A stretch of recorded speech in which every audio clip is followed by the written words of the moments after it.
My uncle said in front of everyone. This girl is going to disgrace the family. The sentence wasn't loud. It was deliberate. There's a difference.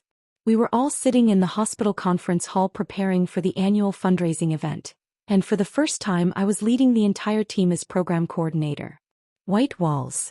Cold fluorescent lights. Stacks of files spread across every table.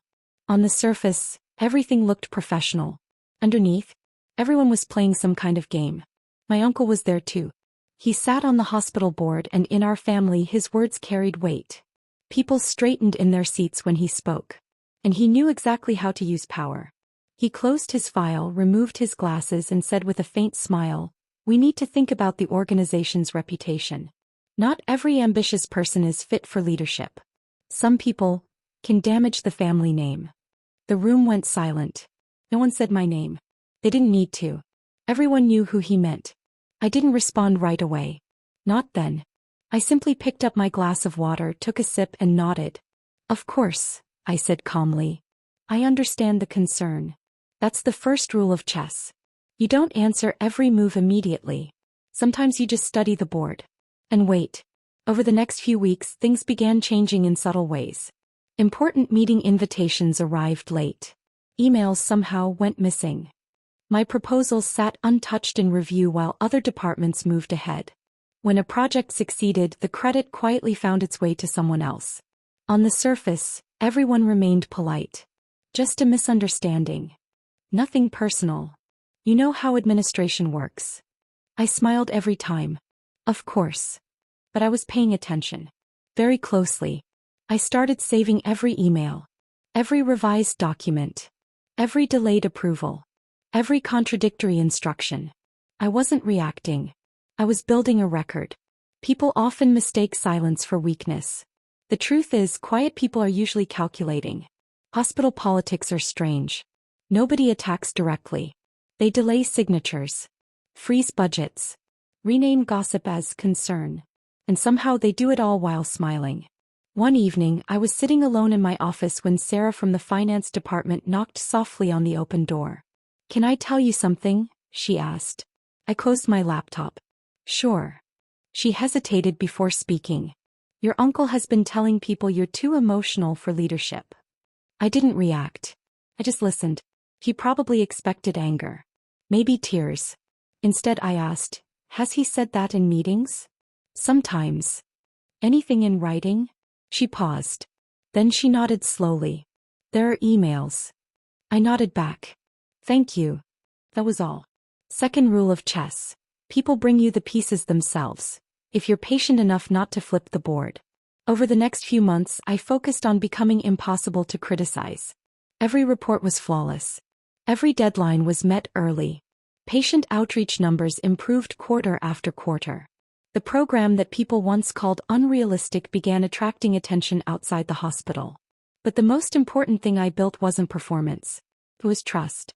Quietly, carefully, I built relationships with nurses, junior staff, donors, and volunteers. The people upper management barely noticed. I treated everyone with respect, even when nobody was watching. Because influence doesn't always come from a title. Sometimes it comes from consistency. Then one morning, an announcement changed everything. Our outreach program had been nominated for the National Healthcare Excellence Award. The same program people mocked at the beginning. The same project whose budget had mysteriously been delayed over and over again. The same initiative my uncle once dismissed by saying, "She's trying too hard to prove herself." Ironically, that program had now reached the national stage. The award committee selected me to deliver the final presentation.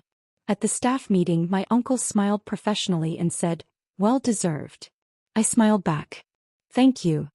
Nothing more. The night of the awards ceremony felt unusually quiet. The ballroom glowed under soft gold lights. A massive screen hung above the stage while hospital executives, donors, and administrators filled the room in formal black suits and evening dresses. I stood backstage organizing my presentation cards when my uncle approached me. "Big night," he said. "Looks like it."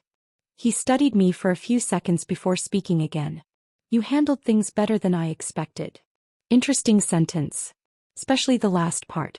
"Than I expected." I gave him a small smile. People usually do. Then I walked toward the stage. When the presenter finally opened the envelope, the entire ballroom fell silent. The National Healthcare Excellence Award goes to. A brief pause. Ms. Aisha Rahman and her outreach initiative. The applause exploded instantly. Loud. Long, relentless. I stepped onto the stage while the spotlight burned against my eyes, but I could still see the audience clearly. The same people. The same faces. The same people who once called me immature. Emotional. A risk. Now they were standing and clapping. My uncle too. Front row. I stopped at the podium and adjusted the microphone. And suddenly I realized something. This wasn't revenge. It was position. There's a difference. I kept my speech short. Professional. Controlled. I've learned that meaningful work requires patience. Sometimes people won't understand your vision right away, and that's okay. Eventually, results speak for themselves. That was it. No dramatic callouts. No humiliation. Because the strongest move is often the one where you never touch your opponent at all. 2 weeks after the ceremony, the hospital launched an internal audit. Financial discrepancies. Unauthorized delays. Political interference in program approvals. I never filed a complaint against anyone. I simply maintained documentation. Complete documentation. Emails. Timelines. Approval records. Everything. The audit committee noticed the patterns on its own. And then the dominoes started falling. Quietly. My uncle resigned from the board soon after, citing personal reasons. The official statement sounded polished. They always do. The last time I saw him was in the hospital parking lot on a cold evening. Employees were slowly leaving the building while the streetlights flickered on above us. He looked at me for a long moment before asking, "You planned all this?" I studied him calmly. Then I answered, "No.